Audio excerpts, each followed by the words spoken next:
This is a second interview of former New Orleans Mayor Moon Landrieu for the Loyola Oral History Project. While we're focusing the project on the 70s, we are ranging backward and forward in time and having a lot of latitude on subject matter. I'm here, this is Jack Davis. I'm here interviewing the mayor with Justin Nystrom, professor of history at Loyola, and we're in the Landrieu's dining room on South Prior Street. Mr. Mayor, we talked last week about the physical environment of New Orleans, and one of the major focuses was the interstate highway system, Interstate 10 going down Claiborne Avenue and the Riverfront Expressway. And I believe you had some additional thoughts about that. Right. Well, when the Riverfront Expressway was canceled,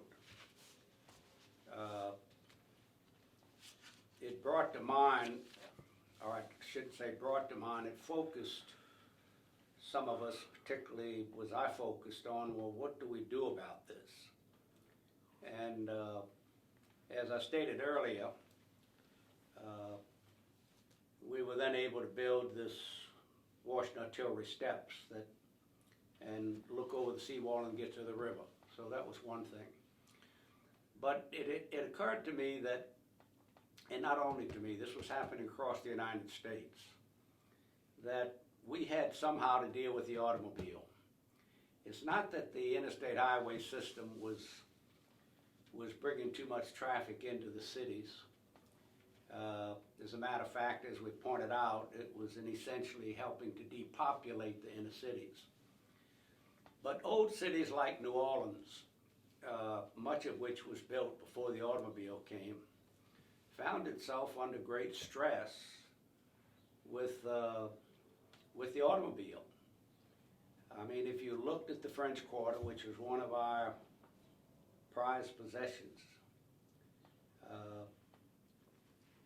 they have narrow streets, no driveways, off-street driveways that modern developments had. And I wanted to do something about controlling the car. Now, one of the problems with the public is once they have developed a pattern or a right, so to speak, they never want to surrender it. I can understand that. So to take away their parking places in the quarter, to change routes that people have customarily taken, causes a great deal of unrest. Nonetheless, looking at what other cities were doing too and building malls, the question was, if we're going to build a mall, where will we build it, and what street would kind of accommodate it and demand it? When you say a mall, you mean a pedestrian mall? Pedestrian mall, yes. Well, clearly, we could have done one on Royal Street, or we could have done one on Bourbon Street. We ultimately did, but not in a structural way. We did it by regulating the hours of traffic, making it pedestrian at certain hours, and then residential and normal in other hours.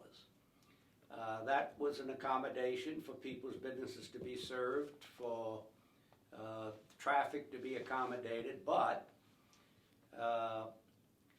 at whatever hour it was, 7 o'clock at night, 6 o'clock at night, Bourbon Street became a pedestrian mall without the structure changing.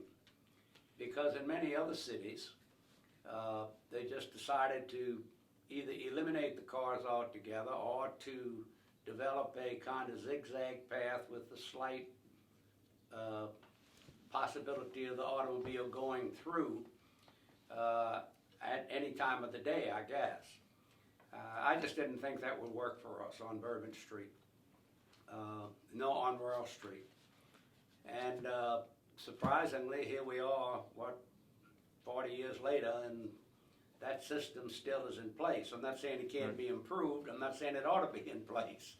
But the fact of the matter is, it is in place. And then where Washington Artillery...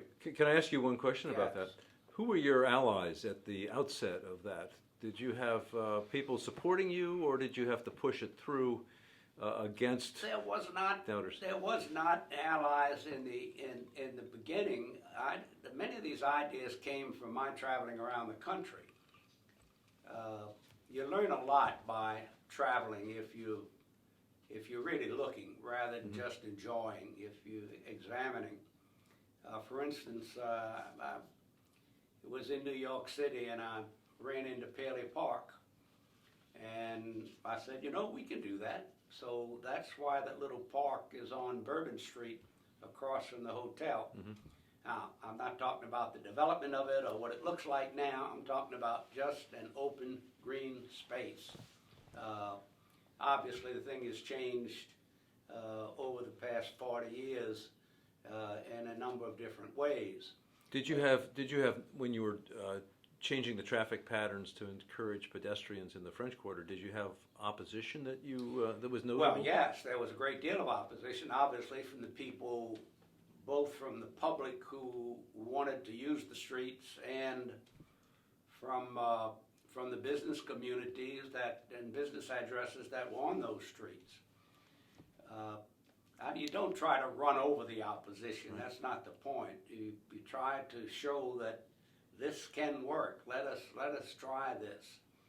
And there was considerable opposition to the Bourbon Street traffic elimination in the evening hours. Actually, it's kind of nostalgic when I watch the closing of the Mardi Gras parades on Tuesday night at midnight, and the police come down the street, and the sanitation trucks and the Mardi Gras is all of a sudden on over.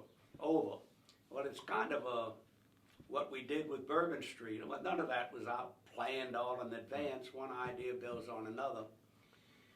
We bought a kind of square of ground, or maybe a square and a half of ground, off of Elysian Fields to accommodate automobiles that wouldn't have to park in the French Quarter. Those lots still exist. At the foot of Elysian Fields. That's correct. Yeah. And we consolidated the tracks on the riverside of the wall, between the wall and the flood wall and the river bank. We consolidated those tracks and made that into a large parking lot. Now, it's all in the quarter, but it is isolated on the other side of the flood wall and provided a great deal of parking. We eliminated parking in front of the Morning Call coffee stand, which unfortunately they moved because of it. But you had cars parked on that triangle, and the street that, I don't know the name of the street, that came through going towards the river, obviously we had to stop. And I can remember the traffic engineer, Blaze Carrier, who was a terrific guy, a wonderful engineer. He was head of your streets department. Yeah, he was very much opposed to it, very much opposed to it. So you're fighting... He was opposed to... closing this street. Okay. Or this access to Decatur Street from that street. And because he's a traffic engineer, that worked for him traffic-wise. It didn't work for us socially. You know, that triangle now has the John Dark statute. That wasn't planned there by us. The statute was, we put the statute really over where the neutral ground, where the casino is today. But when they did the casino, they narrowed that neutral ground and replaced the statute on that triangle, which to me was a great improvement. So it's a nice small park there now. Right behind the French Market, or I shouldn't say behind the French Market, right behind the area where the Morning Call, the Café Dupont? Café Dupont, no, Morning Call was. There was a kind of vacant piece of property that was a waterworks for the city. I never quite understood what that was, but it was full of cars. It was just a parking lot. So we got rid of that, and it's a park today. So where we could find ways to not eliminate the automobile, but let's share the space we have. Audubon Park, for instance, Uh, the Audubon Park Board closed the front of the park to automobiles. That's now a marvelous, wonderful pedestrian way. That was while you were mayor. Yes, for the community. Did they consult with you on that? Yes, of course. As a matter of fact, my father-in-law was on the board and he was very much opposed to it. But it all made sense, and that was to try to not get overrun by the automobile. I don't think anybody foresaw in the 1900s when we started driving automobiles throughout the Depression area and up until you started to deal with the automobile in the 60s and 70s, that we would have that many people driving automobiles. When I was a child, we probably had 2 cars, 3 cars on my block. If you go out and look today at most blocks, there are 10 automobiles on a block. So the automobiles began to multiply, but our streets didn't multiply. I mean, yes, we built a new subdivision. We obviously built to accommodate the cars. The lots were larger. Everybody had off-street parking.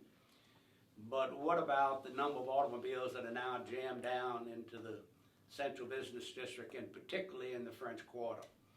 Well, in the CBD, we have parking garages, and we can accommodate some that way. But we certainly didn't want to build parking garages in the French Quarter. There are a couple. As a matter of fact, in the 60s, there was a plan to tear down what is now the Supreme Court building and to on Royal Street. Build an underground parking garage there and put a park where that building is today. It was an idea that Chet Morrison had proposed that got defeated, and I think it went to the legislature and was defeated.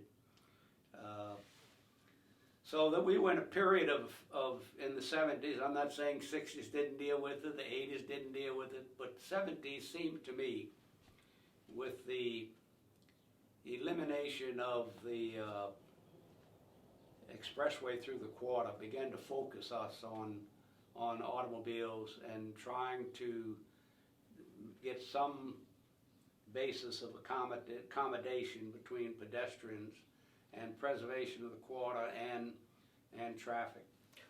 Yes. What kind of conversations did you have with Canal Street retailers about these changes? Because of course they would be desiring a little more automobile traffic on Canal Street for their stores. Well, we had a great deal of discussion through the Central Business District. What's the name? Downtown Development District now. District, which we had created. So we were very aware of sometimes the conflict between Canal Street and the CBD part that goes from Canal to towards Padres and the French Quarter, because immediately to the back of Canal Street at Iberville and Bienville, you're now in the French Quarter. And the historic preservationists, many of them, they've been right many times and wrong many times. They actually opposed the construction of One Shell Square because you could see it from the French Quarter, and it interrupted the general visual tout ensemble of the French Quarter. So you're naturally going to have these conflicts, sometimes people on the right side, wrong side, depending upon ways you're measuring it. But I think the 70s could be noted for bringing attention, or at least paying attention, to the threat of the automobile on those things that we treasure and preserve. Why did your father-in-law object to closing the front of Audubon Park? Because like everybody else, he used to ride through the park with every Sunday with his wife and thought it was a lovely ride. And how did he feel about it afterwards? Did he agree with you that it was? I love those. Listen, if you don't have disagreements, and I don't mean unpleasant disagreements in life, there's nothing that you have to talk about. I mean, so everybody has a different view. When we took the cars off of this was pretty much the most important thing down there, the most controversial. We took the cars off of Jackson Square. The preservation community came and wanted to eliminate the cars on the two side streets. That's what are the two? St. Anne and St. Peter. St. Anne and St. Peter. And just take the cars off. Yeah. And we had a discussion, and I thought it would be a much better idea not just to remove the cars, but to repave the whole thing and take the cars off of Charters? in front of the cathedral. Yeah, on Charter Street. Charter Street.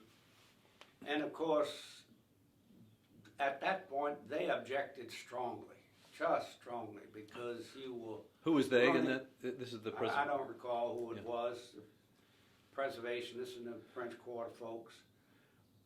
But they thought we were just ruining Jackson Square when we did it.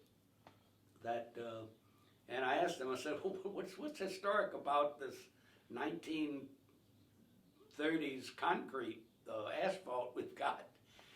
That was one aspect of it, but the other was, well, how are people going to get to church? How are we going to have weddings? What about mass, etc.? So, you know, with the design of the way it turned out, I think most people would think that it's substantial improvement over what existed before. The artists, of course, went crazy because, as you recall, they used to park their cars right back to their working spot. So how are they going to get this stuff out of their car and get to work, and they're going to lose money? And it was extremely controversial. And but after it got done, I mean, virtually every artist down there came forward and thanked us for doing it, because they now had a place out in a kind of a mall environment, even though they had to tug their art supplies, a block away. They all seem to have invented some carts that seem to work pretty well. It clearly was a great improvement. We had even thought about taking the wall down, the fence around Jackson Square, and mauling the whole square, which in retrospect would have been a mistake. That idea did not go anywhere. There was nobody pushed it. I didn't push it. Why would that have been a mistake? Well, I think the idea would have been like an old world plaza that you see in whether you go to any European country. In front of their great cathedral, there's just this great open space, whether you go to Venice or in Mexico City or some other places in Rome. But I think it's given our heat, and that was one of the problems, given our temperature, to have just a flat open square without shade and trees might not have been the best idea. All I know is that we discussed it at some length and decided not to do it. So it never got really proposed. Whose advice did you value about those kinds of French Quarter design questions? I mean, you had Vieux Carré Commission directors and Wayne Collier and Linda Friedman. I had a bright young staff. They came up with a lot of good ideas governmental-wise, but not so much from a physical standpoint. I don't mean to accept undue credit, but I spent a lot of time, as I told you, looking in Europe and looking in the United States at what other cities had done. There are very few new things in the world with ideas you can advance. I don't care whether that's the idea of freedom or the idea of democracy or whether it's a physical project. And there's always something to be learned from what happened before and what was good and what hadn't turned out so good. We've seen this in many different spheres. So I often would come back with an idea. Now a lot of those ideas never went anywhere. We ballparked it and it went away. I mean, look, Dave Dixon, as I said in the earlier thing, came up with the idea of the Dome Stadium. And he is the father of the Dome, and he's doing an enormous amount of credit for pushing the state to build the Dome Stadium. But you've got to go from the concept of a $35 million suburban stadium to what we now have. That thing had to develop and proceed after long discussion and what was possible, what was not possible. So it's not just the inception of the idea, it's the fulfillment of it that has to take place. So in dealing with the traffic patterns, it was the same thing. Now Blaise Carrier was a terrific streets director, and we had a parkways commissioner. Now they always ran into one another. Two of them were great department heads, thoroughly dedicated people. And of course, if Blaise wanted to widen the street or cut a curb and a tree was in the place, the Parkway Commission would throw herself in front of the bus. That was Mrs. Fossier? Yes. And one day she picked up a purse and told him she was going to hit him with it because he wanted to take down some trees on Carlton Avenue. So if you have good, intelligent people who have strong commitments to what they're doing, they're going to fight for their views. So who won that one? The trees on Carrollton. I think she did. Are they still there? Sometimes. Well, I argued with Blaise one day. I know maybe I told you the story before. I had no problem having a department head go down to the council chamber and take any position they wanted. Figured if I couldn't convince 5 councilmen that I was correct, my idea mustn't be worthwhile doing. But Blaise and I were on different sides of an issue. Now you might find it strange that somebody that works under me is expressing a different view than the boss, but my view was, look, I've got a lot of intelligent people sitting down here. They can decide whether my view is better or his, and I had a much bigger stick than he did anyway. So I remember asking Blaise, I said, let me ask you something, Mr. Karen. I said, if we were doing a street down here and the straight line, the most direct way to get to where you were going was right through the front door of the cathedral, that would be what you would do. He said, absolutely. Not blinking an eye, absolutely. Now, if you want to go around it, you want to pay the extra money, that's fine. I'm simply telling you, this is the best way to get there. So Blaise was a straight guy. If somebody else had an objection like Parkways, then let's argue about it, let's fight about it, and have somebody decide whether you want to pay the extra money to do it differently, or you can find a different route. But if you're asking my opinion, I'm the streets director, here's what I would tell you to do. Can so I ask you have those kind of conflicts that have to be resolved. I don't mean to interrupt, but before we turned the cameras on, you mentioned that you wanted to say something more about the interstate highways, or well, that's what I'm saying, riverfront. And I did by saying that the riverfront expressway. That with the interstate highway system and the growth of traffic, not just from that, but just the fact that now you've got this traffic zooming through your city, some getting off, some not. And although it had a detrimental effect of helping to depopulate the city, both because it made it convenient for people to live outside and many people wanted to leave because of race or taxes or didn't like the politics, whatever their reasons.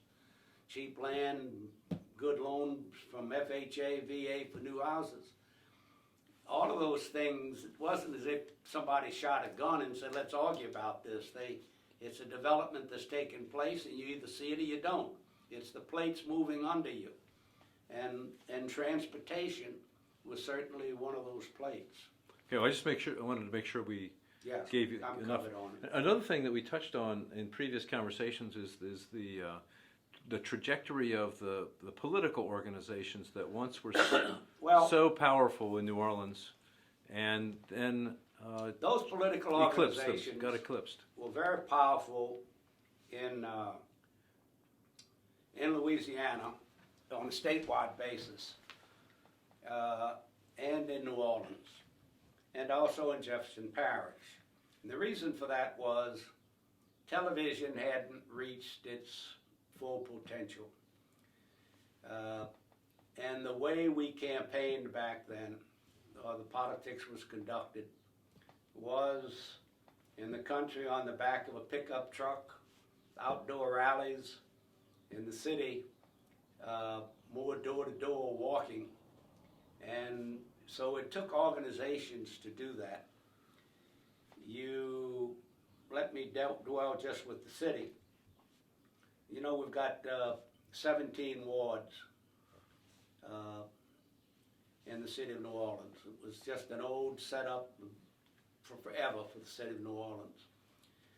So the theory was you'd have a ward leader in every ward, and then let's say the 12th ward has 20 precincts, and you have 20 precincts. So you've got a pyramid here. You got a ward leader, then you got 20 precinct captains. Then under the precinct captains, you got block captains. Now, it's a beautiful map if you can do it. But most people couldn't fill all of those spots. Most people couldn't. But there were groups that could. And part of the reason was that the parochial officers were basically elected from a particular ward. The recorder of mortgages came from the 8th ward. The recorder of conveyances came from the 9th ward. The clerk of court came from the 2nd ward. The sheriff, civil sheriff, came from the 7th ward. Now, each of those parochial officers, and there are others, but each of those parochial officers might have 20, 30 employees working under him, maybe more. And the tendency was for that person to hire people from within his ward. So if the civil sheriff, let's say, had 30 people working for him, and he's from the 7th ward, let's say he had 30 precinct captains, or their relatives in addition. So you could fill out a block that way. The problem was there aren't 17 of them. I forget the exact number. Let's say there's 7 to 8. So you've got other districts that are filled by ward leaders who are City Hall employees who do not have that patronage under them. So they did not really have the full complement of precinct captains. Then their job depended, if you were City Hall executive, let's say, unclassified, and you were ward leader, your job depended on the mayor getting elected. The people working in that 7th ward, their job depended on their boss getting elected. And so I'm not saying their interest was greater, it was just more vital. It was closer. And this structure you're describing was New Orleans through most of the 20th century. Well, I Up can't. until I can when? I can only tell you what I know, Yeah. and it's during the Chuck Morrison years. I know it exists throughout the 50s and the 60s. Chuck was elected in '46. I don't know when the CCDA started, which was Morrison's organization, but that was his organization. And there was a counterbalancing organization, which was known as the Old Regulars. The RDO. RDO, Regular Democratic Organization, which I think it's the longest or oldest political organization in the United States, they claim to be. They ended up being on the opposite side of Morrison, all during the 50s and 60s. So you had these two major organizations. There were 2 or 3, I'm going to use term throughout this thing that, and I obviously mean no offense, but when you start dealing with this racial issue, which we'll get into in a minute, you start using terms that were current at the time. And I think at the time we talked about colored organizations.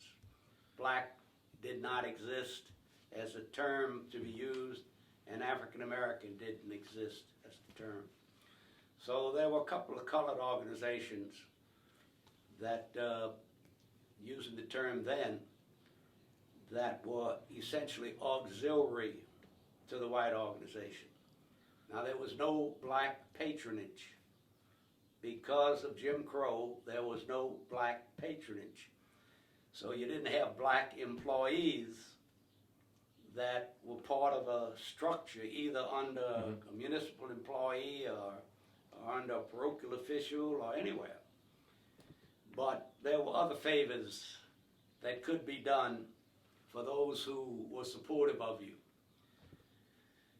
And Were there black precinct captains in some No. parts of town, No. or not? not as such. You wouldn't designate somebody as a black precinct. I'm talking about the organizations now. The organizations have people, for instance, the church might have any number of workers that were invaluable. I'm not arguing about they weren't important. They were important, but they were not part of the structure. As a matter of fact, Morrison was severely ridiculed and by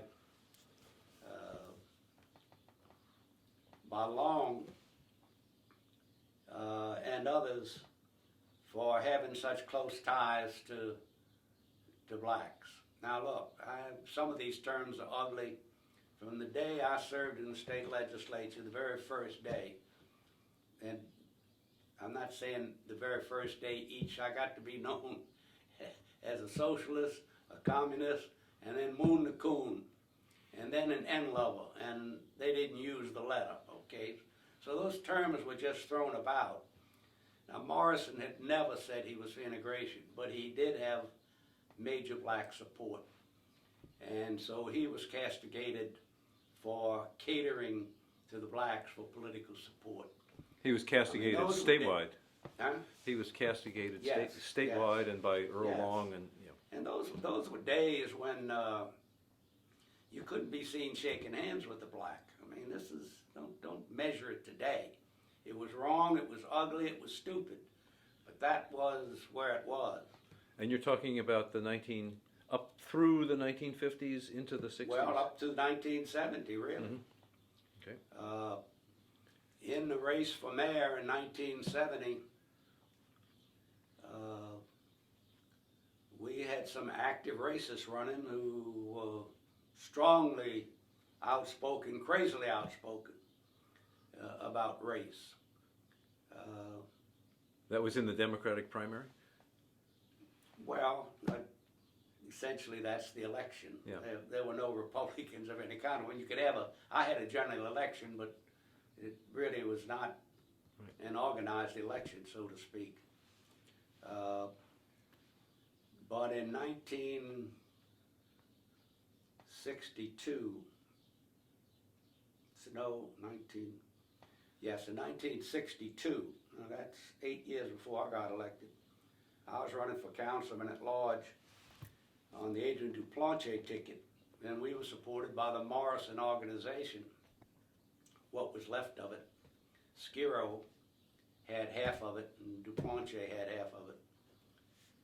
So Skiro was the mayor. Time to get my 62.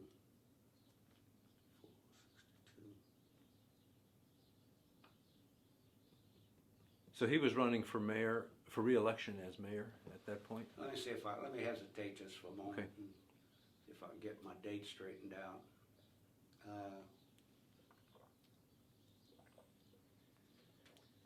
In any event, it's not the date that's so important as it is the comment. And there was a racist running in that campaign, not going to win, but he criticized severely, and I shouldn't say criticized, he attacked Jim Comiskey who's deceased now, was a terrific guy, who was running for mayor, for having had a watermelon party in a black neighborhood for, the blacks in the neighborhood.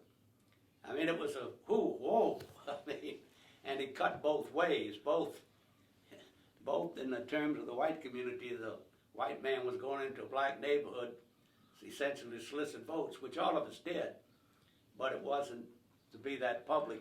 Was that and secondly, to have watermelon served, you got me? Was the phenomenon of the white candidate going into the black neighborhood to solicit votes, was that a relatively recent phenomenon in 1962? No, you couldn't. Or could you do that in 19... You got to remember that the black vote, while it was always a factor, was not the percentage that you're looking at today.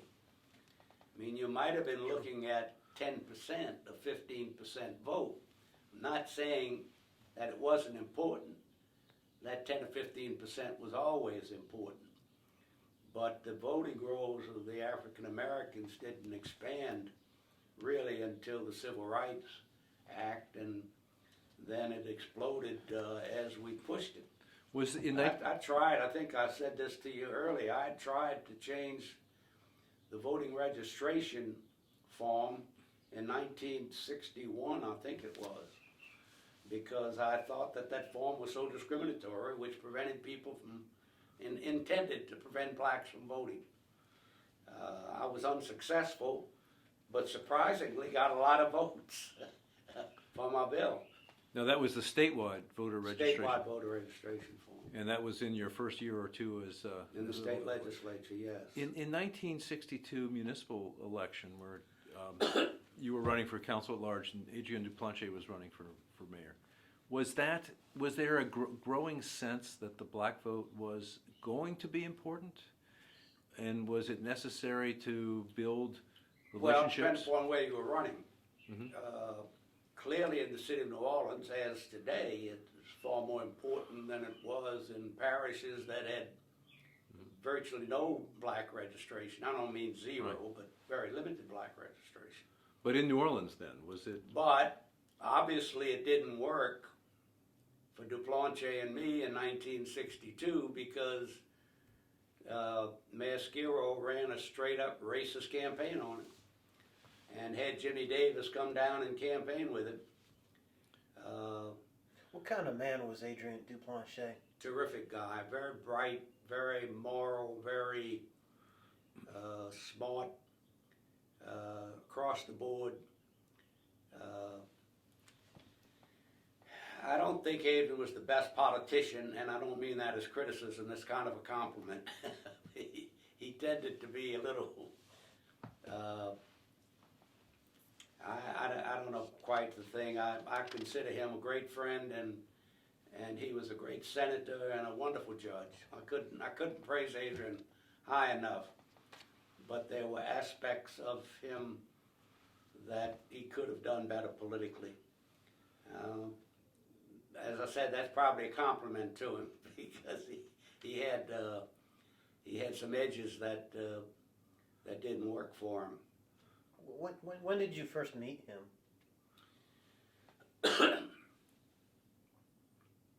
I think I met Adrian when I started practicing law. I might have been in the I don't know that I was even in the legislature. I think he and I butted heads as opposing lawyers in one case before I became a state legislator, before he became a senator. But our friendship formed in Baton Rouge. He was elected in '60 and so was I. And he was doing in the Senate what I was doing in the House, and that was opposing 90% of Jimmy Davis's crazy stuff. Everything went through the House first and then to the Senate. That's the way the bills were working. And was that as lonely an effort in the Senate as it was in the House? Was it what? Was it as lonely an effort? No, Adrian was, take nothing away from Adrian, but he had some comfort with Bob Ainsworth, who later became a federal court of appeals judge, and with the other Orleans senators. They had a little broader view. Later ran in 1964 as the 7 saintly senators bound together as a ticket and did not endorse either Morrison or McKithen. But the Senate was it was a difficult vote for Bob Ainsworth, for Adrian, for everybody. Those were difficult votes. You asked me, did he have comfort? I'm simply saying he had a little more comfort. I had the comfort of Sam Anselmo. But the House, and this is no credit to me, you just asked me about the climate. The House was riotous. The Senate is a more sedate, smaller body. People see themselves as more elegant, so to speak. That's a bad term, not elegant, but astute, educated. The House was just riotous. Were you prepared for that when you showed up in 1960? No, I don't think anybody was prepared for it. Were you? Was it because of the vehemence of the attack on integration, or could you? Was what? Governor Davis's program against integration. Was that something you didn't see coming when you ran? No, I didn't see that coming at all. Look, I was aware of the issues during the campaign with Morrison and Davis, and race was a big factor. Willie Raynack was in that race. Willie was the arch segregationist. Jimmy Davis was not the arch segregationist. Morrison was, in quote, soft on segregation. That didn't mean he was for integration. And doing Jim Crow, but nobody was. I don't mean they weren't in their heart, but publicly, I don't know if anybody said, I'm for integration. And Morrison certainly had an empathy for the black community. And the black community liked Morrison. And that spread statewide, so he did well with statewide vote. Jimmy Davis was all Jimmy Davis, and all white. And in the second primary, announced that he didn't want any black votes. Not black, I don't want any Negro votes. Now, if you think the black vote's important, and you're willing to chase away whatever percentage you think you can get, by publicly proclaiming, I don't want any Negro votes. And obviously he beat Morrison. I mean, so you know where the odds were. What was the most important thing you learned when you finished at the House? When I finished, When you left the House, you'd spent your time there. What was the biggest first of lesson? all, I grew up. I was 29 years old. I was passionate,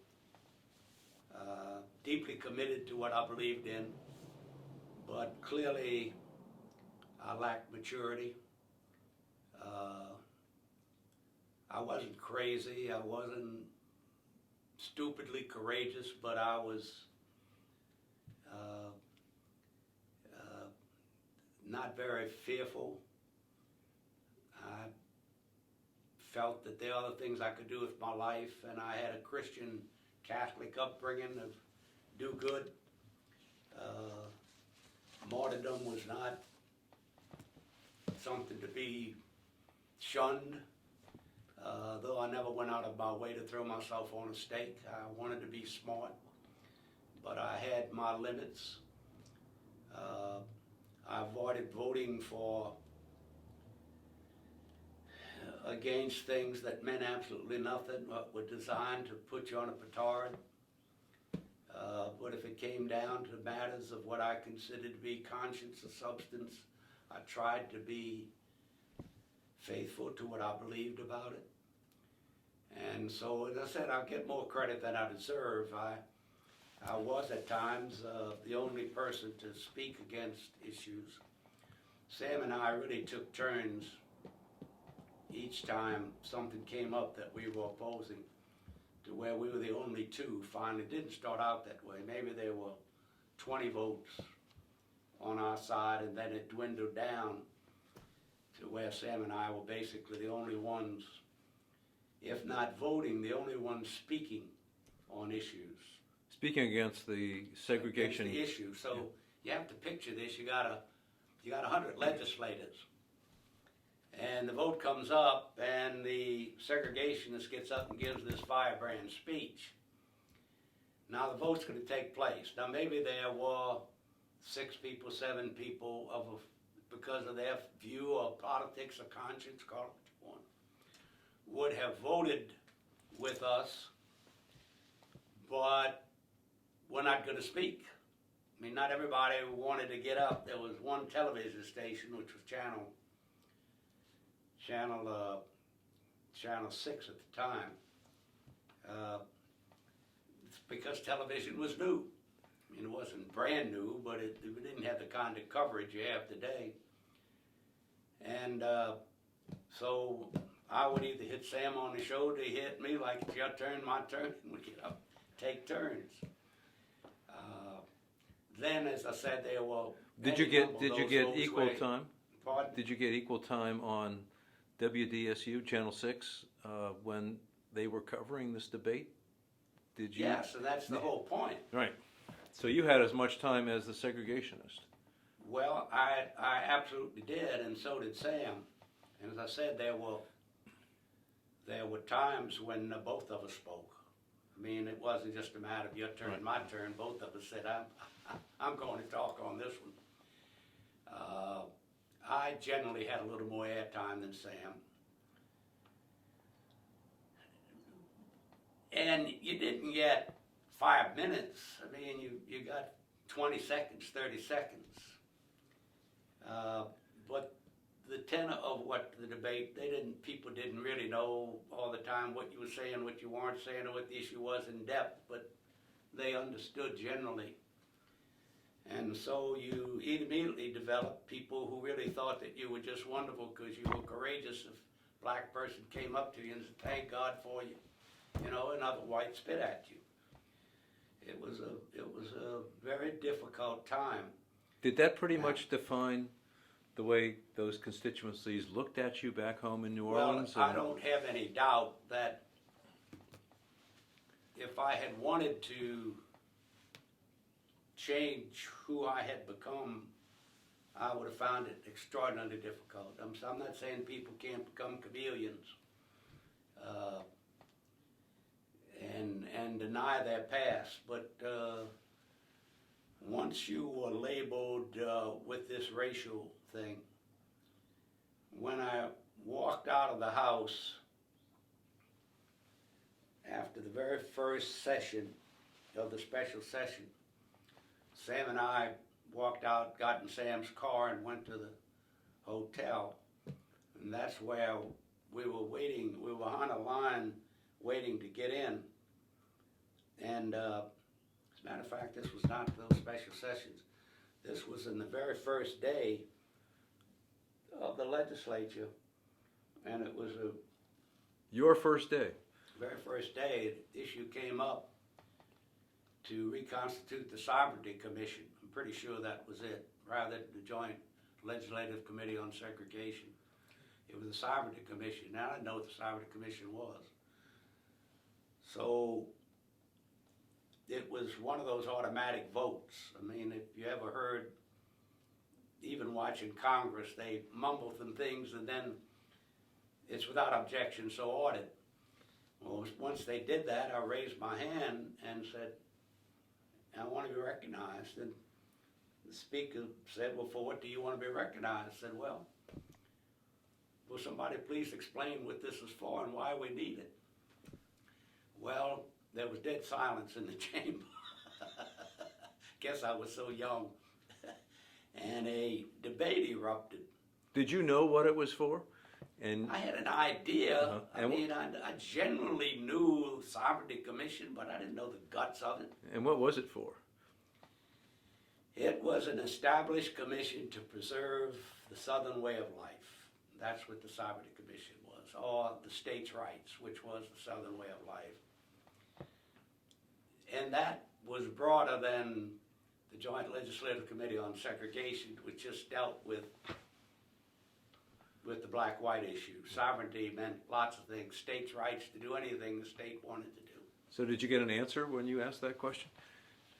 Well, the speaker started to explain it, and then another speaker got up, and my memory gets a little vague, but there was a discussion between Pappy Trish, who was representing the governor, and I'll think for a moment, the speaker-to-be, John Garrett, who was not yet speaker. He was speaker 6, 8 years later. And in any event, the thing ended. There was no big deal, just dust up. So when we went to the hotel, I found myself standing in line right behind Willie Raynack, whom I had never met but recognized from his pictures. And he was known as One-Eyed Willie. He had a black patch over one eye. And he was standing with Leander Perez, who was the South's, I guess I'd like to say South, certainly Louisiana's best known, most widely known segregationist.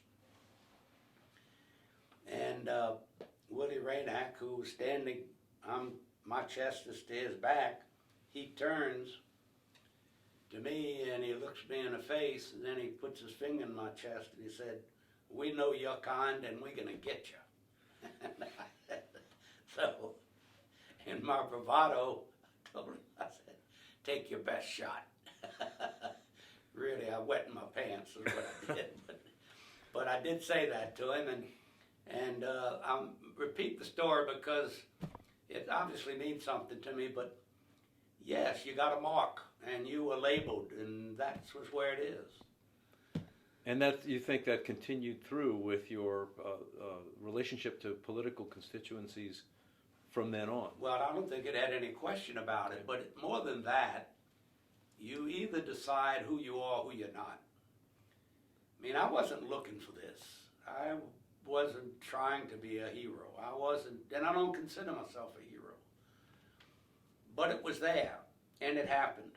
Now it happened. Who are you? Do you proceed forward? Do you back up and go apologize to everybody? I really didn't mean that. So you confront yourself and hopefully try to live with some self-respect, some purpose in life. There's no question that I'd gone to school with Norman Francis, who had an enormous impact on me at Loyola University, and Father Fichter and Father Toomey. I had deep moral teachings from the Jesuits, but I wasn't crazy. I mean, I wasn't a revolutionary, but you're confronted with things that you can't turn from. And after that, as I said, I knew who I was. I tried any number of things in the legislature. Tried to integrate the Sugar Bowl football game. I didn't hit the floor. I'd seen spoken to the governor on it and tried to get him, convince him to let me do it. Not that he could stop me, but it wouldn't go anywhere without his support.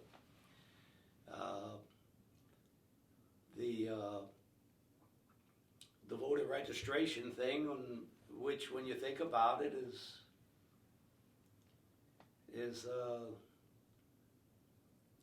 pretty much before its time in terms of what they're fighting today in North Carolina and in many states today, trying to stop people from voting. Well, the voting form had some stupid questions on it, like you can't answer, like how old are you in years, months, and days. Try to figure that out while you're sitting here. But if you could figure it out, you're wrong, because unless you know whether to count the day you were born and the day you're registered, you missed it, you got it wrong. So, there were any number of things that came up. So I obviously was a racial liberal. I don't know what that means, except in a broad definition. I was empathetic. I felt, and still do, obviously, that the worst thing that's ever happened to this country, is the 350, 400 years of slavery and Jim Crow. When you think of the millions of people and what it's done to them, the damage it's done to these people and to this country. And the remnants of Jim Crow and the remnants of slavery are still with us. I mean, if science is correct and we all have the same genes, why do we have this underclass? Can I 400 years. Can I take you? Yeah, I'd like to go into a little bit more where that came from in New Orleans. We should talk about Loyola and law school and Norman Francis and Father Fichter, but you grew up in a neighborhood in New Orleans that to today's, the way today's standards see it, looked ostensibly like almost an integrated neighborhood. And what was it? What was it? How did you see race when you were a kid in the 30s and 40s? Well, first of all, let me tell you that before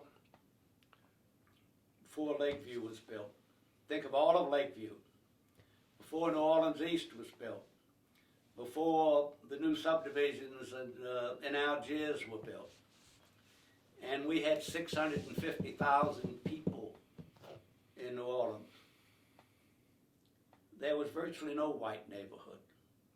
I'm not saying that you didn't have white squares, that African Americans lived on every block, but the very nature of the aftermath of the Civil War, with blacks coming from out of the countryside, separate and apart from the great number of blacks we had living in the city of New Orleans, naturally, during the war and before the war. What about those coming into the city? Where were the black slaves going to live if they were not going to live on the plantation? And the whites who had domestic servants in this town and slaves in this town had them living either on the premises or 2 blocks away in small little houses. Now you can ride uptown and see these all over parts of uptown. They're still there. Some of them are redone and refurbished in the cottage student housing today. But they're a block away from mansions. So you couldn't help but grow up in a neighborhood that, for instance, I could not throw a baseball in my entire lifetime, and I'm 83 now.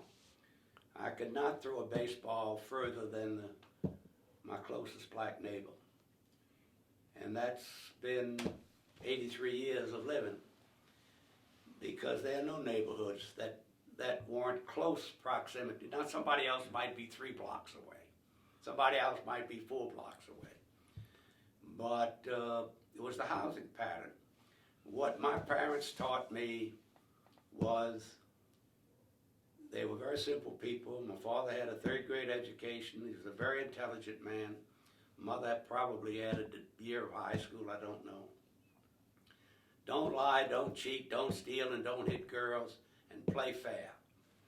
Now, if you learn those lessons, all of a sudden, as you start to grow up, I can't tell you as a 8-year-old or a 10-year-old that I sensed that this was unfair.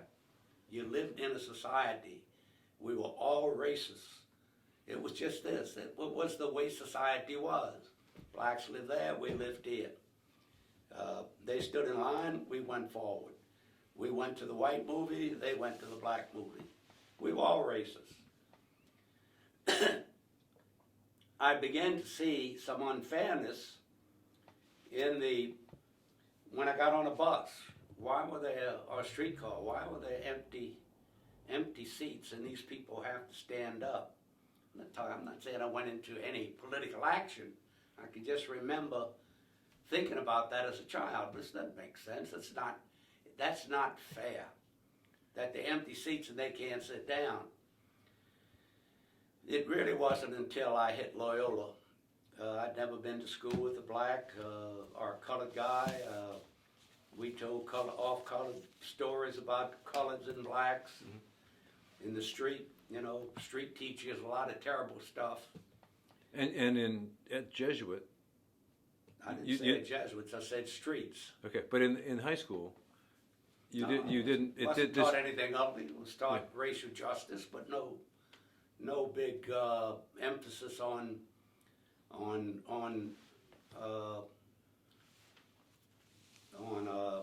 integration. I mean, Jesuit didn't integrate the high school didn't integrate till 1963.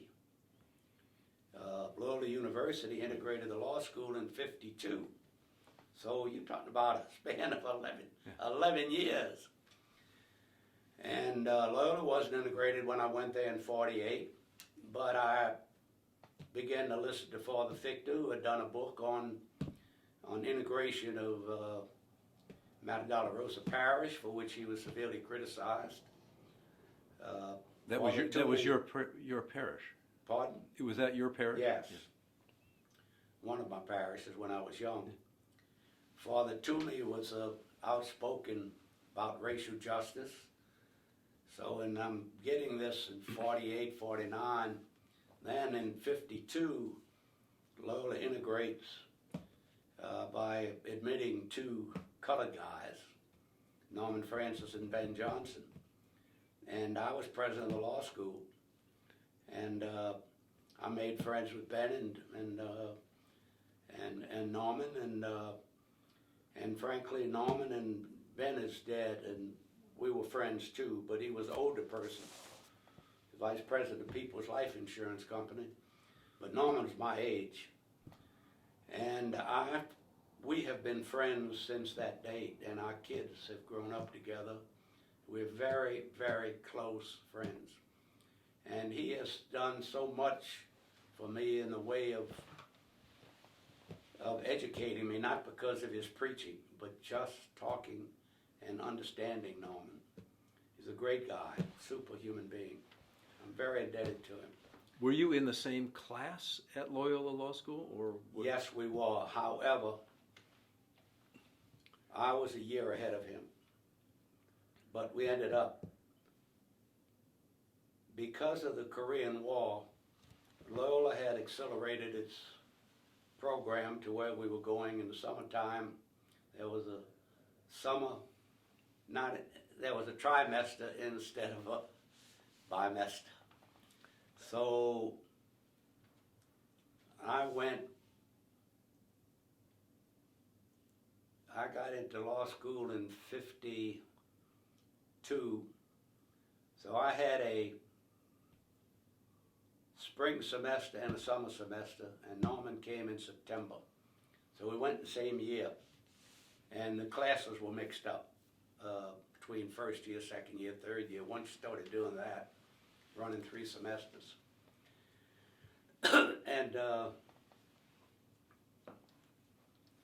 And my life has been very intertwined with Norman and his sons and daughters.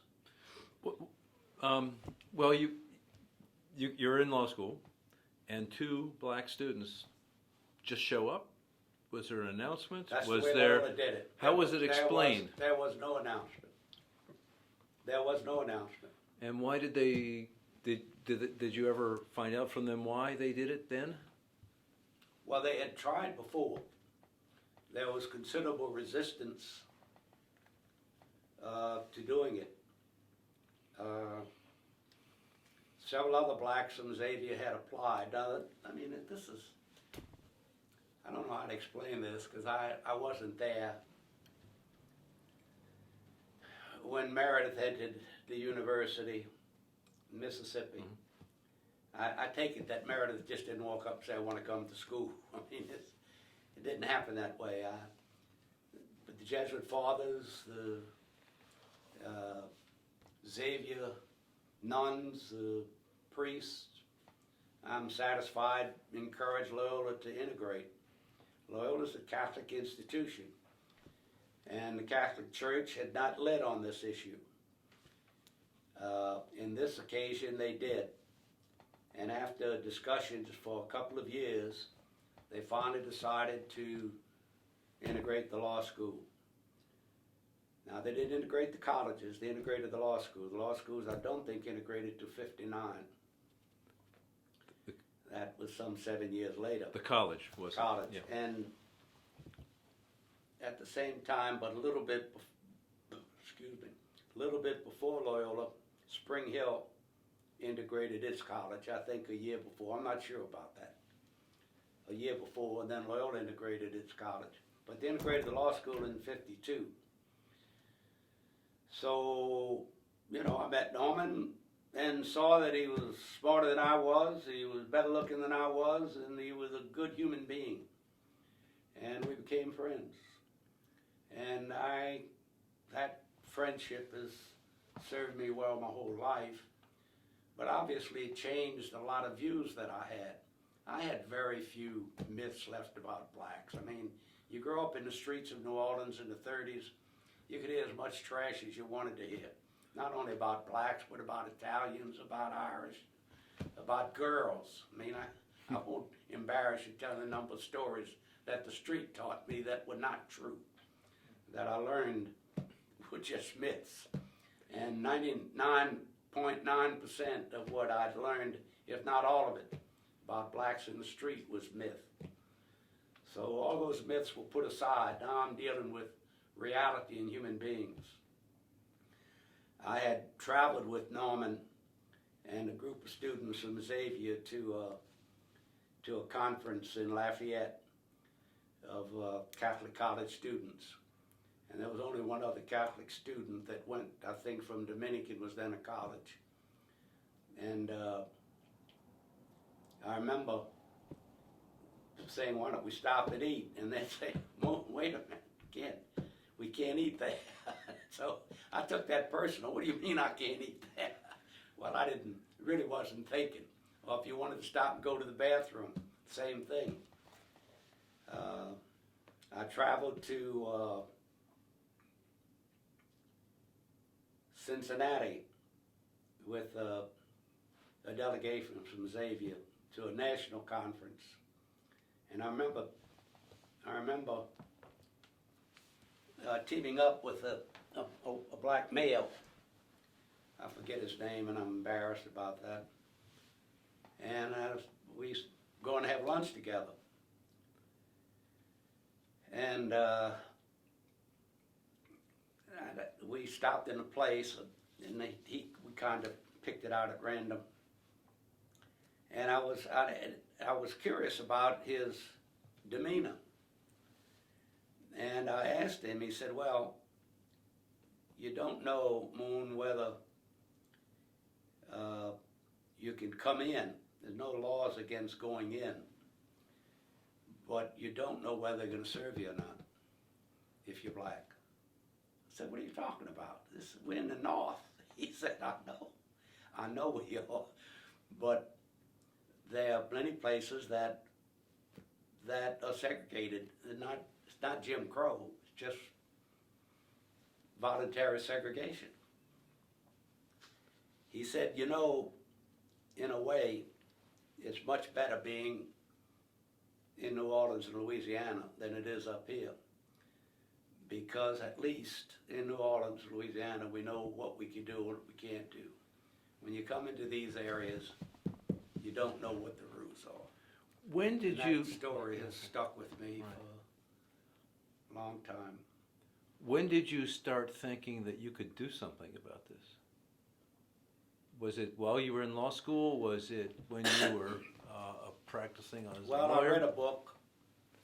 We were part of the Christopher movement, my wife and I. We were in a lot of very different, we were boyfriend, girlfriend then, and we were in a lot of different groups.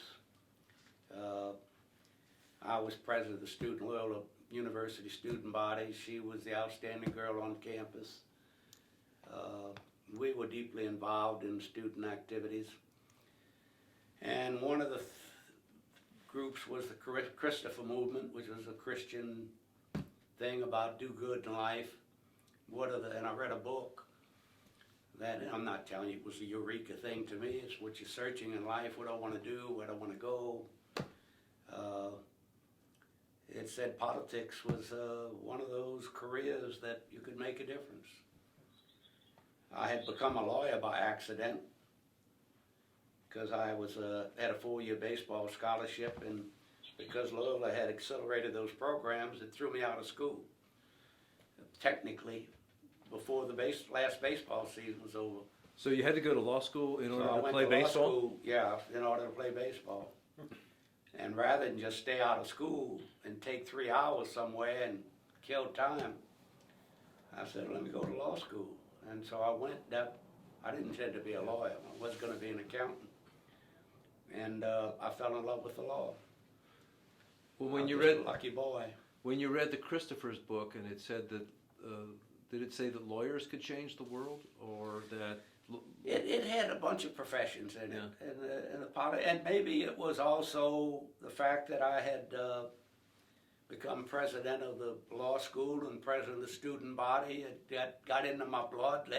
I got elected. I flexed my muscles a little bit. I don't know, ego. But Well, what did you think you could do at that point? You're still I in wasn't, law school? I wasn't thinking race. That's for sure. That was not on the horizon. It was just a matter of I was practicing law by myself.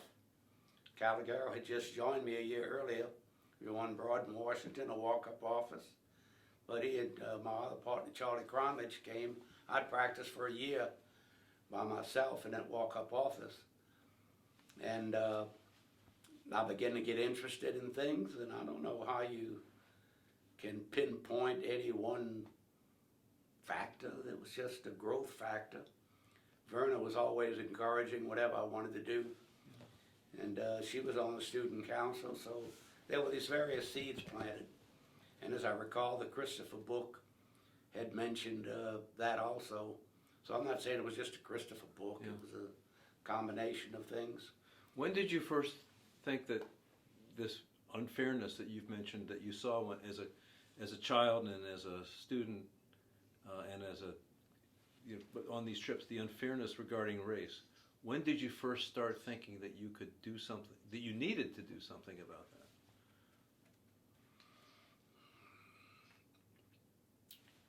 I think I started to meet with a few people in law school. I don't think it was before Norman came in. No, I don't think so. I think it was after 52. In the next couple of years, because I was president of the law school and the student body, I'd go into these various conferences with the black students. I wasn't thinking of integration. You got to remember, I mean, Board of Education didn't pass till 54, so I'm talking about before the concept of integrated schools. Right. So no, that wasn't on my horizon at all. I had just developed an attitude of what I think racial justice and social justice from the teachings I had at Loyola, and that collided with the session of the legislature. And Well, let me just put it this way: when I ran, because Jimmy Davis was on the other side of the ticket from Morrison, and you ran on tickets, you always gave out the Morrison ticket when you campaigned, or you gave out the long ticket when you campaigned, because they were ahead of the ticket, and you, just like either being a Democratic Party or a Republican Party, you're running as a Democrat or you're running as a Republican. You want to run as an independent, do it. But you're not going anywhere because the organizations are structured. And I remember, look, you got to realize I'm 29 years old, and I'm freely confessing I was not terribly mature. And the senator on the ticket who was not a very talkative guy, decided to give me some advice. He said, look, Moon, you know, on your little hand card, which you could have with it, also with the major ticket, he said, be sure to put two things. Number one, you're for segregation. And number two, you're against raising taxes. This is 1959. I said, well, but I'm not for segregation. And how do I know that I'm be against raising taxes? We might need the money.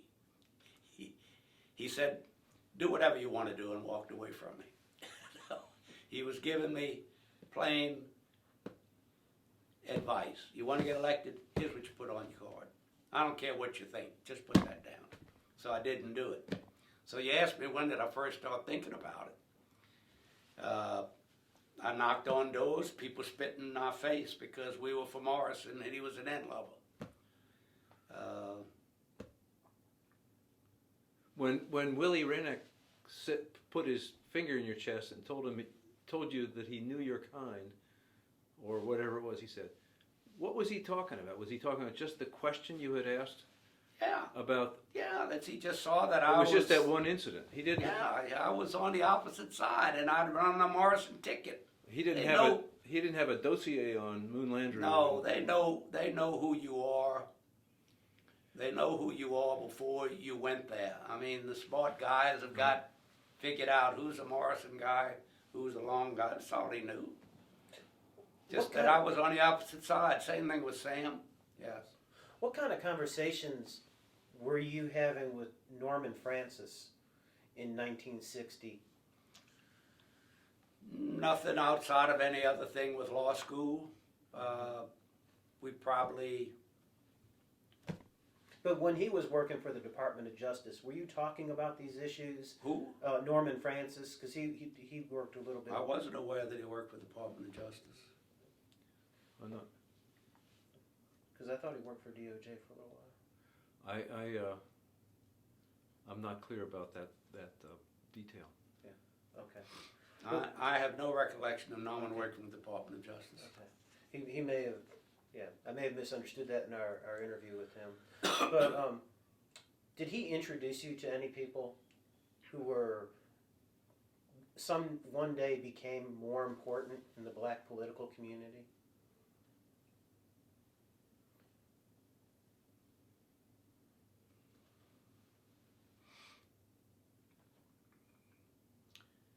I can't recall any specific individual. I can only tell you that my college friendship with Norman has surely inured to my benefit.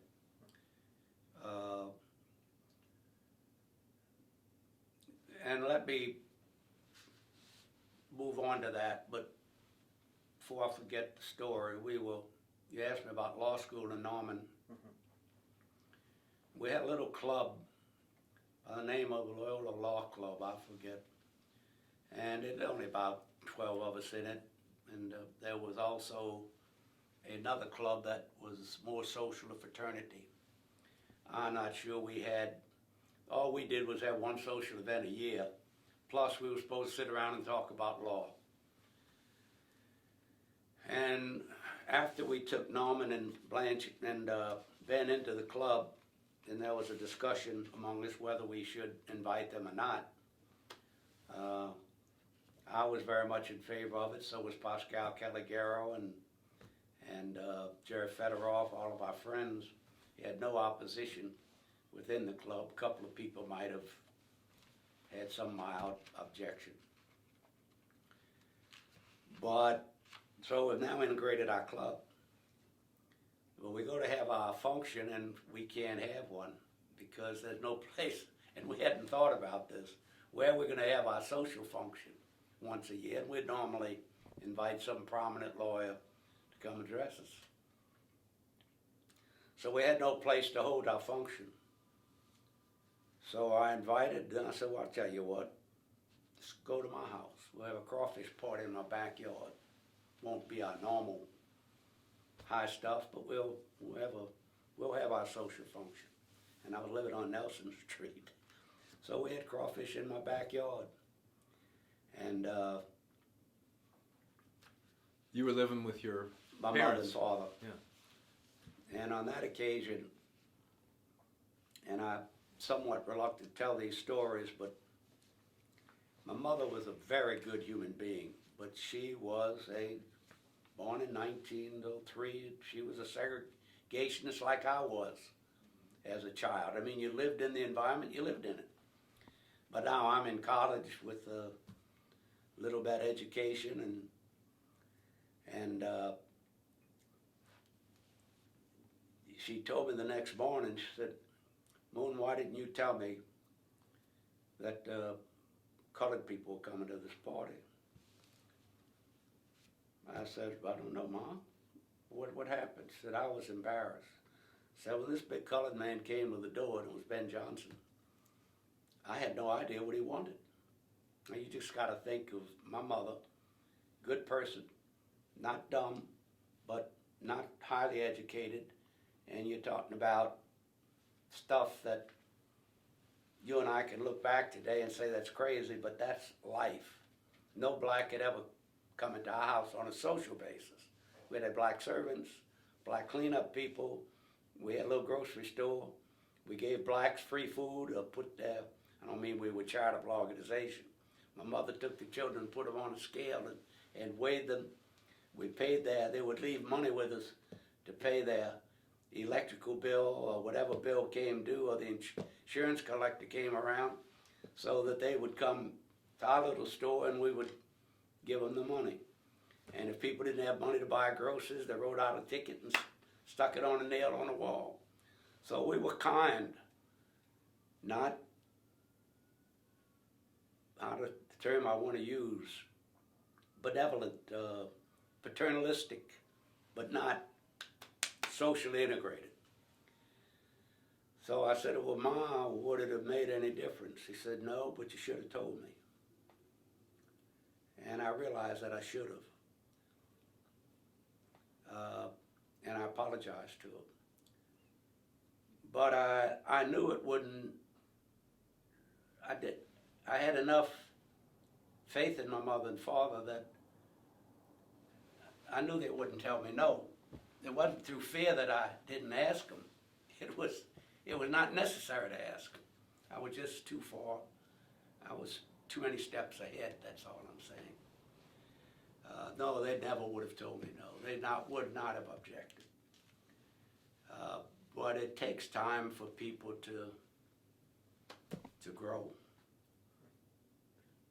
They got to see you in the legislature. Yes. What was their reaction when they were watching WDSU and Well, they were always supportive of it, but I'm sure they were fearful. Fearful. There's every reason they should be. I mean, listen, fearful of physical harm? This stuff was violent. Mm-hmm. Yeah. I'm not saying I could point out to you any whites that were beaten to death or anything, but this stuff was ugly. Certainly verbally ugly. Obviously there were whites in Mississippi.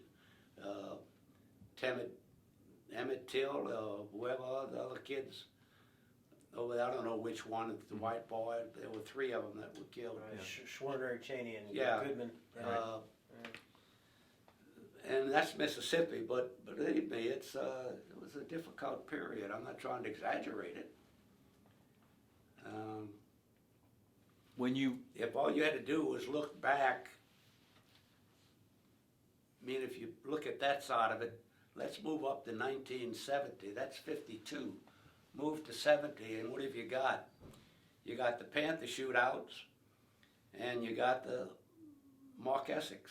The Howard Johnson. Now it's a different thing. It's a black on white violence, but violence was just part of this whole movement. When you ran for city council at large in 1962 on the Dupont ticket, was your record in the legislature on segregation a major Absolutely. issue? But it wasn't just my record, it was Adrian's record too. Mm-hmm. Because Adrian didn't have the same record because I'm in the House and he's in the Senate, but many of the bills that we passed went on to him. A few of the bills we had got killed in the House, but mostly, yeah, it was strictly a racial election. As I told you, Jimmy Davis came and campaigned for Mayor Skiro. And it was based on segregation. So, Well, when you got elected to city council in 1965, 66, the next time, what had changed about racial dimension of politics? well, first of all, the schools were integrated and the world didn't collapse.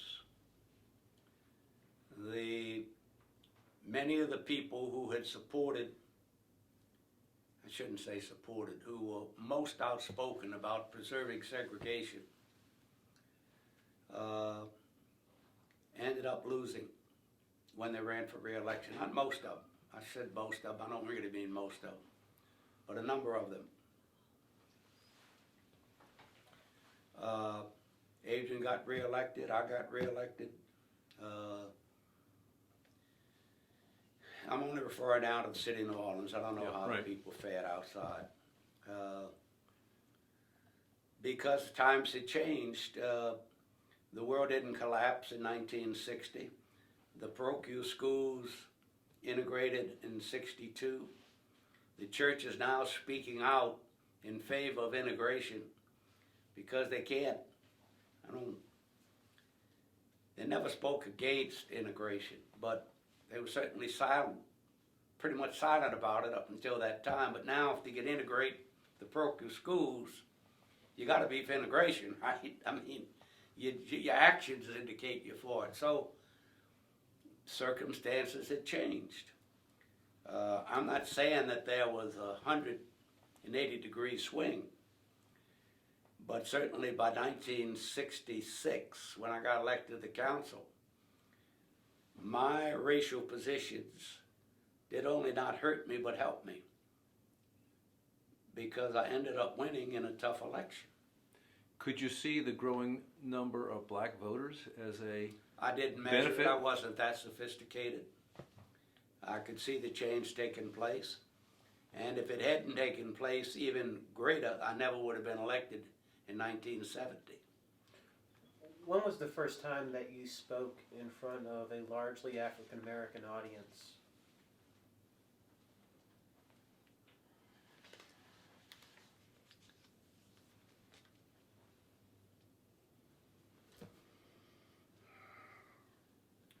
As mayor, as a candidate for mayor, I was going to many black audiences. But when there you- was no, Yeah. there was no thought. Yeah. As I pointed out, what happened to Comiskey in '62, 8 years later, that was all gone. We campaigned very actively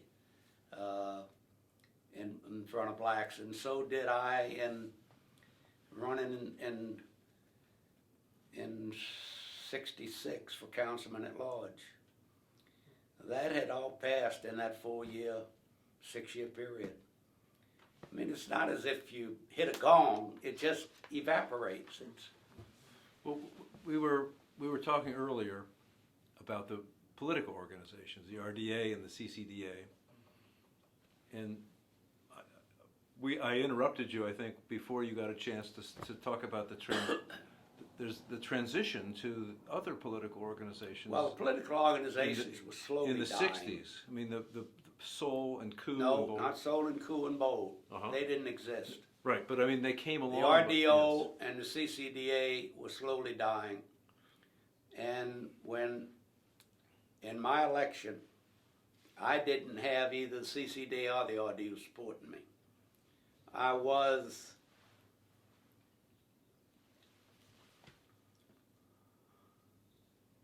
I didn't expect them. They didn't have much in the way. They were pretty weak by this time. I could have, after I got elected, have resurrected either one or both of them for my benefit. But I did not want a political organization.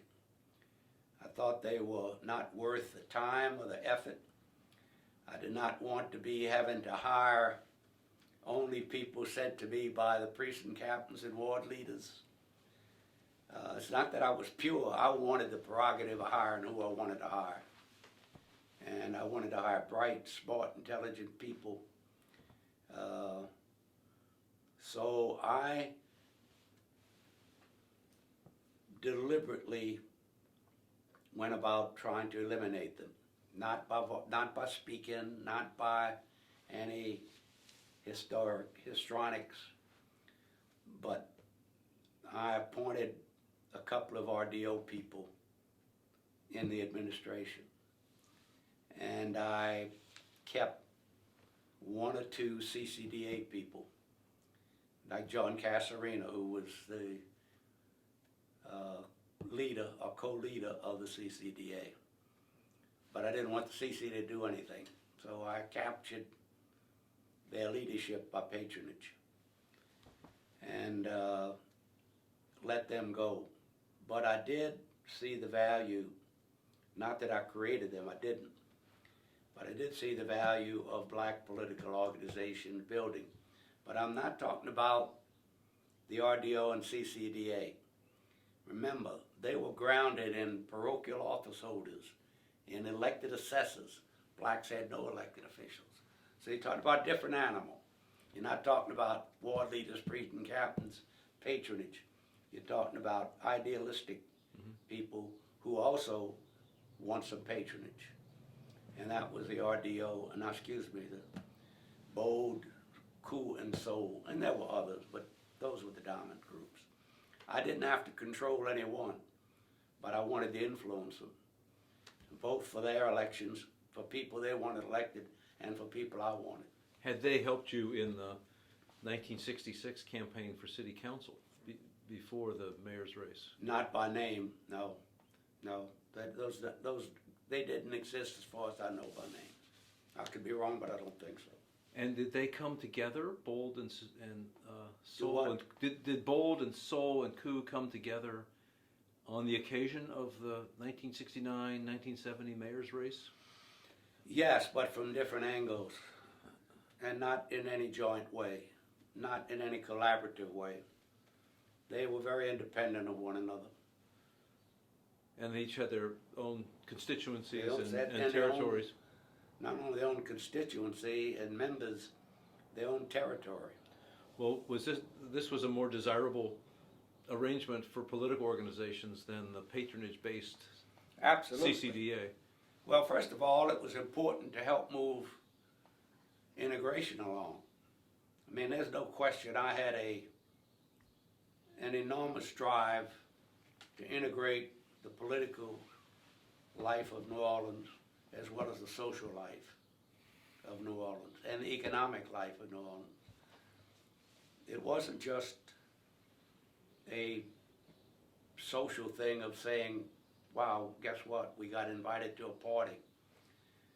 This was a question of believing that New Orleans could no longer survive economically, no longer be a great city, if we had half the city excluded economically, socially, culturally. We just weren't going to make it. So part of it was out of a sense of racial justice and fairness, but some of it was out of self-interest for the city. When you said you had a drive to rectify that, when was that? When was that when you, I'm trying, somewhere between the 1952 in Loyola Law School and running for Jack, legislature. I don't know that you can divide life that way. I got on the bus as a teenager and said, I don't think this is fair. I went to Jesuit High School where I got principles of some concept of Ignatian principles. I went to Loyola University and got more. I met Norman Francis, Ben Johnson. I went to the state legislature, and there's a growth process.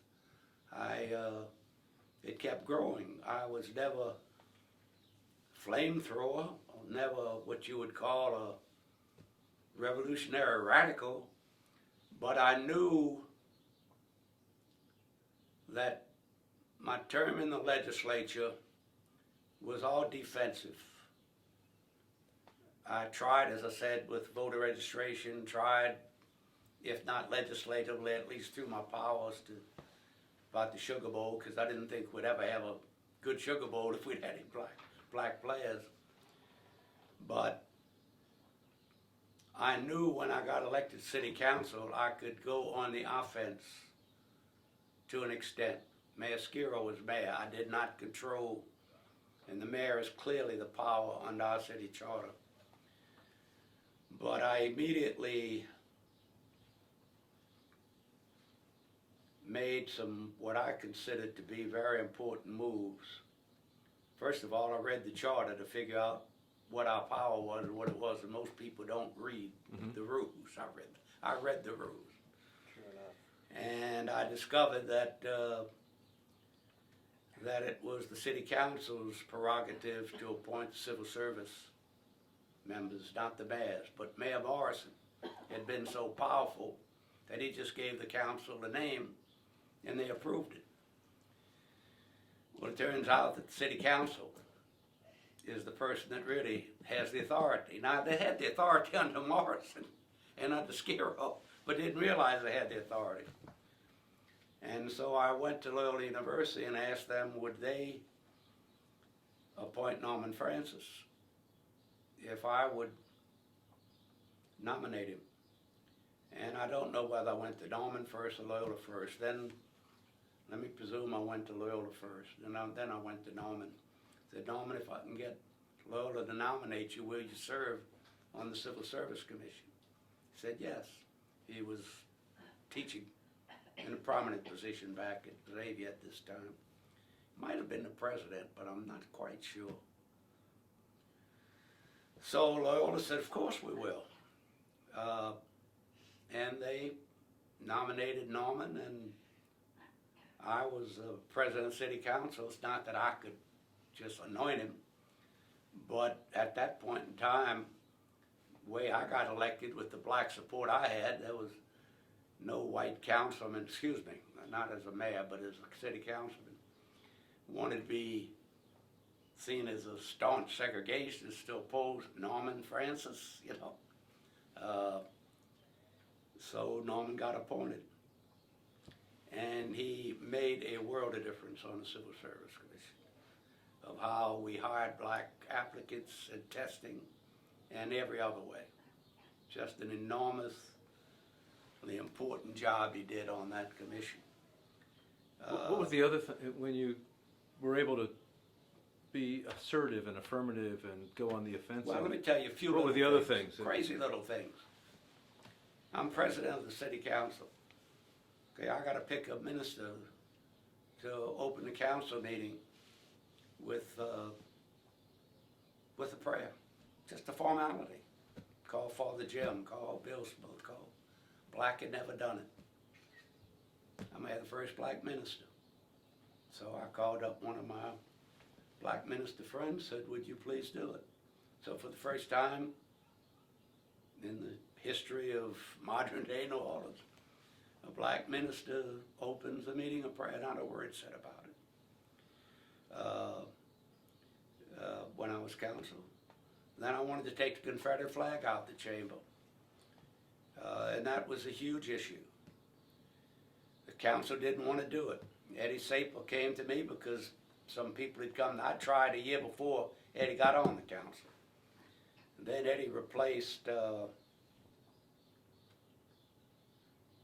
Peter Beer, he replaced Walter Marcus on the city council. And they had asked Eddie during the campaign, would he do it? So Eddie came to me and said, look, these friends want this, blacks want this out. I said, man, I've been waiting for you. So I went back to the council and said, guys, come on, we can do it the easy way or the hard way. If you let me do it, I'll get the flag out the chamber without a vote. I don't see any need to have to vote to get it out the chamber. Nobody didn't ever vote to get in. And I'll get the chair, I'll just physically have it taken out. Or we can do it the hard way, and that's to vote on it. And I'll take it either way you want. So they said, well, of go ahead and get it out, so that they didn't have to vote on it. And I did succeed in getting the cleanup people to take the flag out. And I told the mayor what I was doing, because I didn't control the cleanup people, but I went and asked Mascaro. And it just disappeared one day. It disappeared. But somebody noticed. Huh? Somebody noticed, didn't they? Well, what happened was, we went to that meeting when it was removed, and we were all kind of looking at one another. Nothing was said. But the Louisiana Weekly, who had written articles about it, now, the reason that it came to my attention to start with, I got ahead of myself, was Louisiana Weekly had sent us a questionnaire as candidates in 1964. Do you believe the Confederate flag should be permitted to fly in the chamber? I wrote back to them, and I remember doing it, because I was, as I told you, I'm not a jumping on spears. I wrote back and answered the question this way. I said, the only flags that should fly in the council chamber are the United States of America, the state of Louisiana, and the flag of New Orleans. I didn't say I was absolutely going to remove the flag, the Confederate flag. I didn't need that kind of publicity in the middle of an election, right? But I was going to follow through what I said once I got elected. So having said that, and wanted to fulfill my commitment that I'd made in public, was public commitment, I wanted to take the flag out the chamber.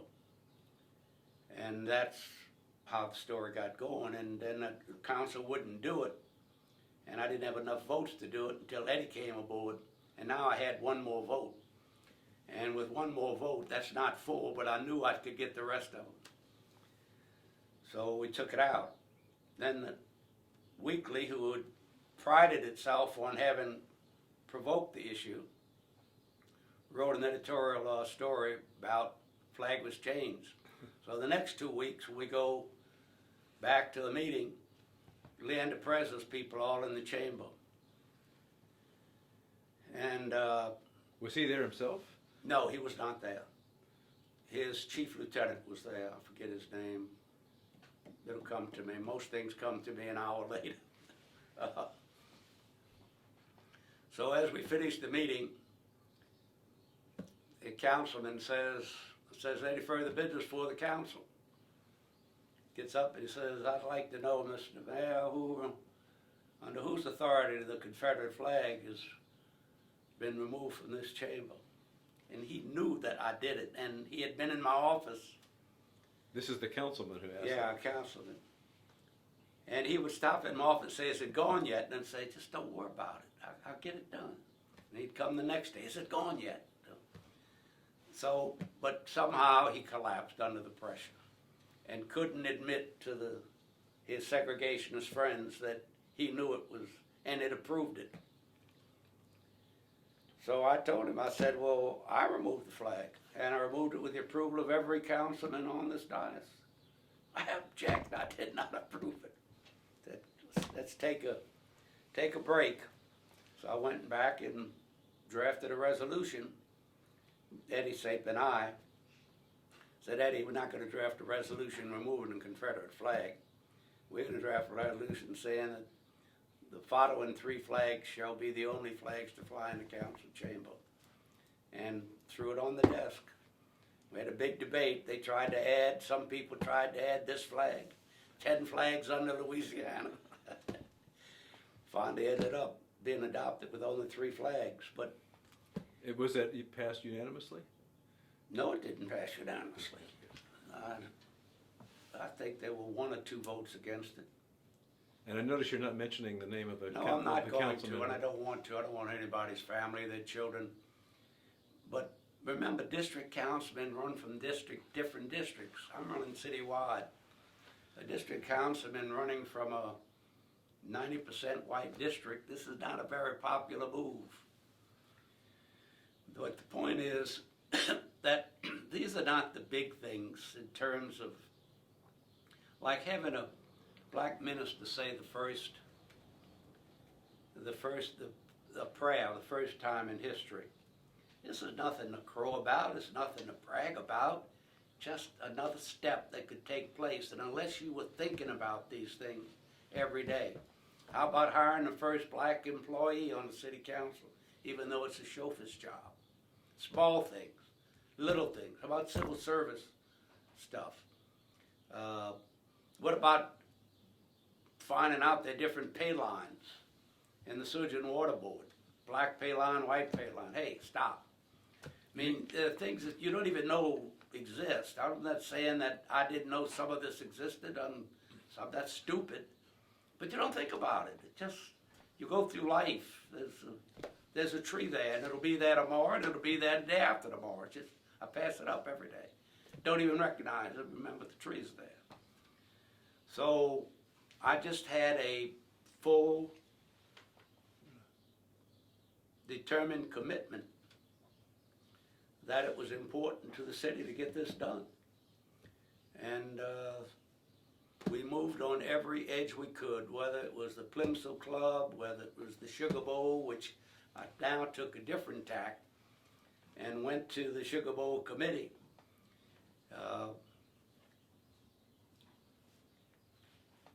Whether it was the Audubon Park Board, the City Park Board, the Parkway Commission, this was not something to, you're either going to do it or you're not going to do it. You're talking about things now that you did partly while you were mayor. Yes. And I think if, I noticed that we've been talking for nearly 2 hours now, and I was wondering if we've sort of gotten you up to the mayor's race, 1969, 1970. And I was wondering if we couldn't come back in another session and talk about these issues during your mayoral administration. Well, I've spoken to a number of them today. But I think it would be, is that... I mean, the racial issues? No, that's true. The racial issues and Well, I think that more to be said on the racial issues, but we've talked about transportation, we've talked about the politics.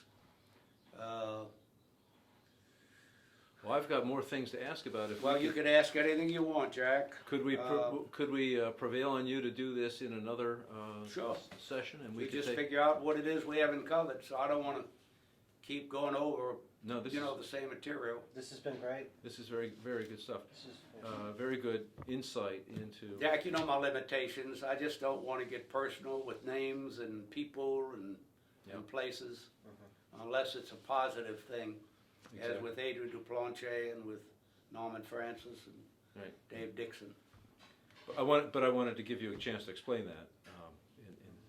And I think if Justin agrees with me, if we could call this session 2 and start planning on a session 3 in the near future to continue the interview.